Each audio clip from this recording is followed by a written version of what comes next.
the act, or was it the long-term maintaining of the secret that became somewhat, of my own personal detriment, or my own personal like challenge to overcome? Yeah. Well, I guess it's like all of the above, right? Yeah. I think that there's like,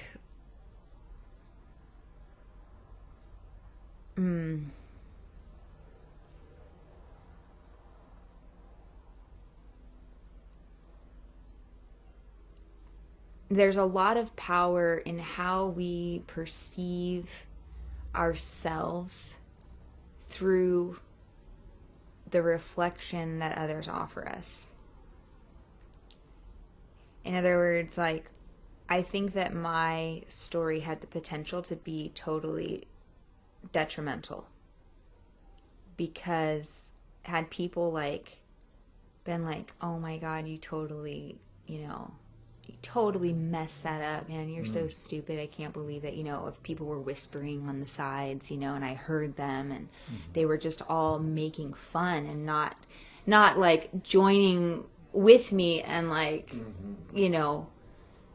people showed concern, and then they laughed, like people were like, are you okay? You fell really hard, but man, that was so funny, and good job that you just kept going. Like, so that there was a lot of like, so that reflection was more empowering. Whereas and I think that especially when we're teenagers and kids, like we experience a lot of ourselves through how we perceive others, or like the reflections that others offer us.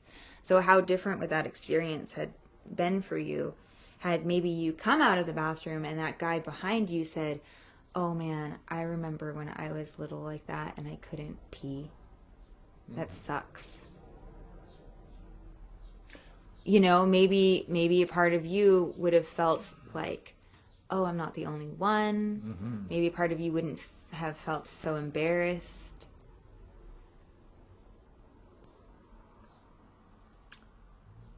One of the things you and I have been talking about a lot lately is animals, and how animals like will shake if they have a traumatic experience. And I experience a lot of shaking as I work through a lot of my emotional, mental, spiritual blocks. I find that my physical response is to shake. And so I'm sitting here wondering right now about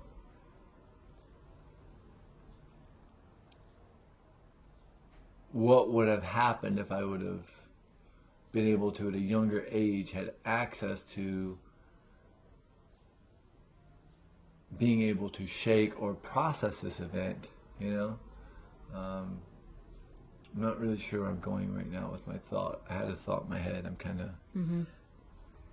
Well, like you're saying, maybe part, or at least what I'm hearing is that maybe part of the trauma is actually the immediate, like resolution of it, and it wasn't really resolved necessarily. Right. It was like, instead, you had the shame of just having the experience without maybe anybody noticing. That was already shameful enough. And then to know that somebody noticed and was kind of like making fun or pointing it out, that just compounded the shame. And so then it was not resolved, or it was resolved as a shameful experience. Right. Yes, I believe that is. Instead of you being able to go off to a safe place and feel comfortable and feel like okay with processing what just happened in a healthy way. Right. Or even being able to have the relationship with, my parent, my father, to say... To be able to say that. To be able to this thing happened. This is how I feel. Yeah. Right. And create like a dialogue around it, And now at 39, I realize it doesn't matter when that dialogue happens. What matters is that the dialogue happens. Right? Yeah, and then when you did have dialogue with it, they laughed. whoever you said you shared that memory with, so exactly. and that's kind of fascinating too. I mean, because again, like, we all have a lot of power in the reflection that we offer others. And that was kind of another reflection of shame. Instead of like, but, I understand that that's just simply like, I guess my judgment is that that's their inability to deal with their own shame, maybe, or maybe they haven't, fully dealt with embarrassing situations and recognized that, wow, even the like seemingly most meaningless experiences could actually mean a lot to the individual who's experiencing them based on their own perception.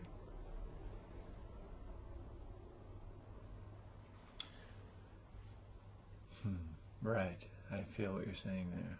And so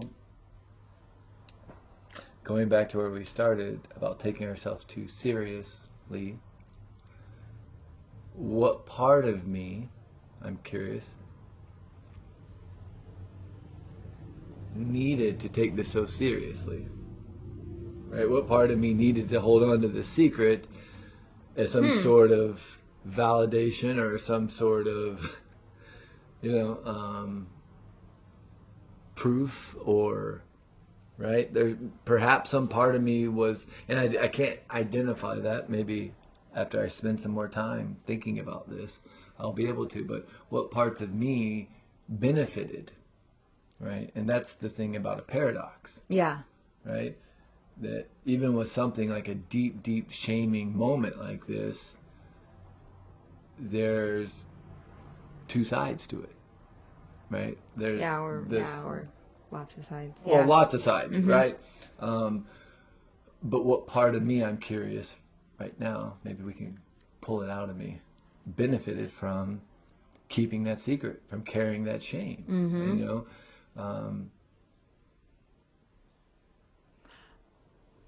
Go ahead. I mean, is there a part of you that felt like it was easier to hold on to the shame of that experience rather than the shame of maybe the experience that caused that to happen? Wow, good question. Thank you. That's a really good question. I could see how there's truth in that. Yes, I could see how carrying around the shame of this experience, of the bathroom experience, helped me in some ways downplay the shame of actually being in a situation where I was inappropriately sexually touched, sexually, I was going to say violated, was the word I was looking for, So maybe some part of me benefited from having a less, quote unquote, traumatic story to hold on to, because the bigger story wasn't really capable of being processed by my young mind. Good question, Julie. Thank you. So what a wonderful opportunity for all of you who are listening. I'm just going to say that to hear the power of coaching right there, and we're facilitators, and we can facilitate healing, but we can't heal. That's up to the individual. But I feel I just experienced you through asking me a question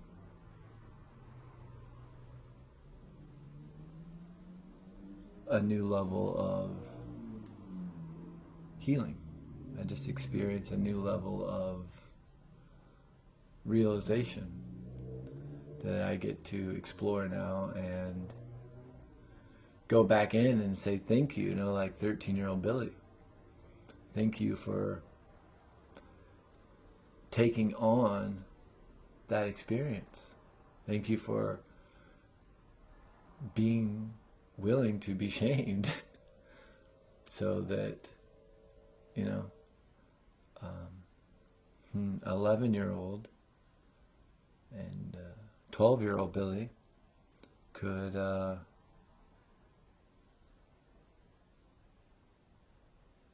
feel safe. Thank you for carrying that burden until those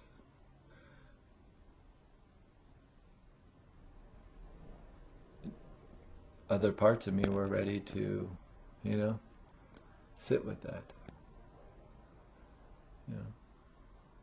What a courageous little guy, to absorb that and to carry it, for so long. And then to be able,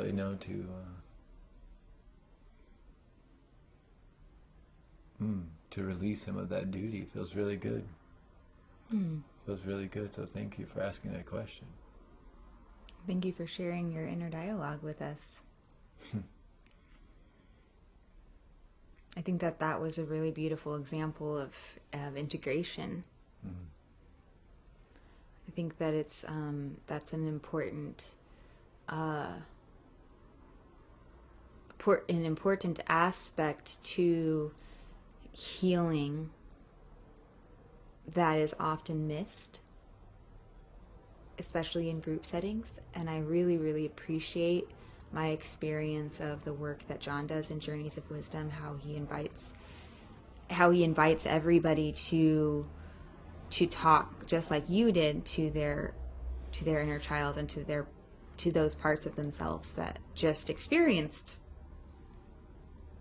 something new and a healing. And I think that was a really, really cool example of integrating a new perspective on an old experience within the different parts of you. Right, and if I can touch on that a little bit more, and go through like the 4 levels of this process. The first level would be that of the literal, right? This thing happened. This is how it is, right? Yeah, right. Right. This thing happened. That's it. That's it. There's no meaning behind it. There's nothing like.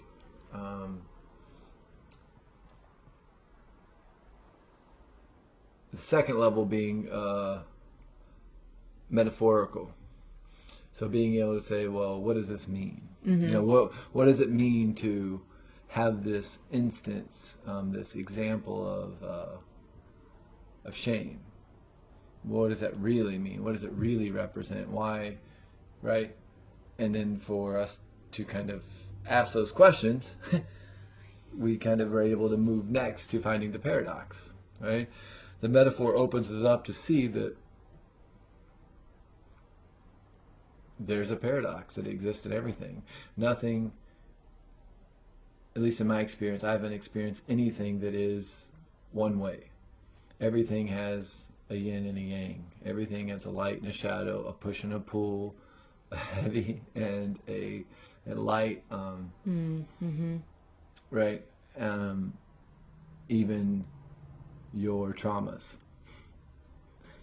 There's a way that your traumatic experiences were that traumatic and detrimental, but in some way, like we just discovered right here, there is a way that you benefit from them. And so with something like embarrassment and shame,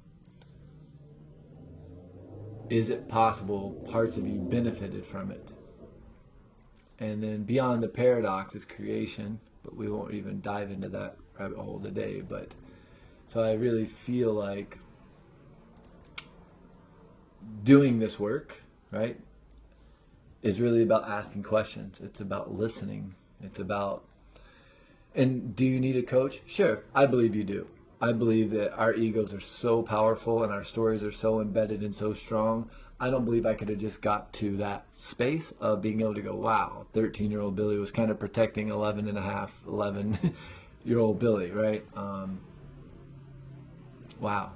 I don't know that I would have arrived at that place on my own because, well, 26 years I haven't.